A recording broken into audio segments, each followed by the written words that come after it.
Hey, welcome back. I thought we could look at another choral piece together. This is a piece by Rachmaninoff that I've admired for many years. I think what I love about this piece is how simple it is.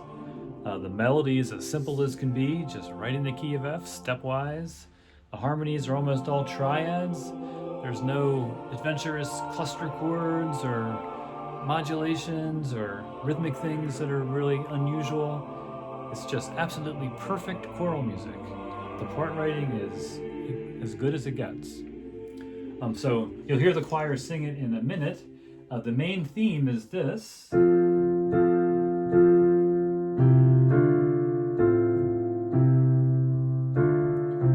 then Rachmaninoff takes that theme and it goes twice as fast.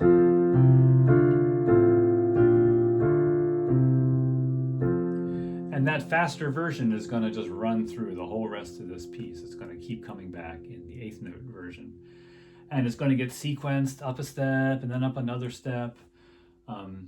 There's a point where the theme becomes the background, becomes an accompaniment for a bigger theme in the outer voices.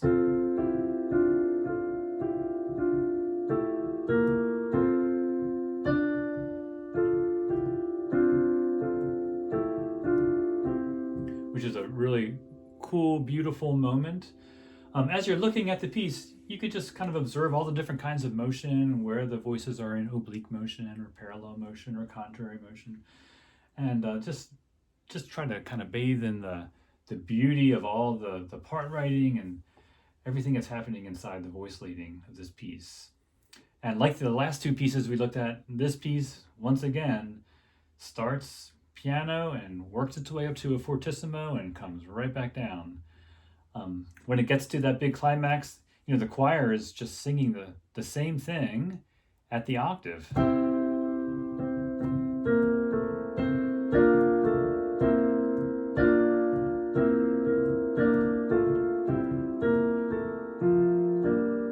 you can hear that the theme is right in the middle of it all, up a third from where it started. Then the theme just kind of works its way back down to the original pitches, and eventually it gets back down to the original speed. And now it's actually basically twice as fast. So, and a little anticipation here. Just absolutely perfect music. So I hope you enjoyed listening to this piece. And I hope you're enjoying looking at these different scores. I just saw a post of a journal from Leonard Bernstein from the 1940s, and he wrote to himself in his journal, he wrote, "Stay home, study scores." So hopefully you're enjoying studying these scores. This day and age, there's so much on YouTube and everywhere else to have everything sort of taken apart for you. But I hope you're picking your favorite things and slowly going through them and picking them apart, and just stay with one piece just for days or weeks or months or years. Just keep coming back to those same favorite pieces of yours. I've taught theory classes for many years, and I use the same pieces every year, and I feel like I get a little bit deeper into those pieces. And I get to know them a little bit better. So stay home, study scores. All right, I hope you enjoy this piece. It's a beauty. All right, see you.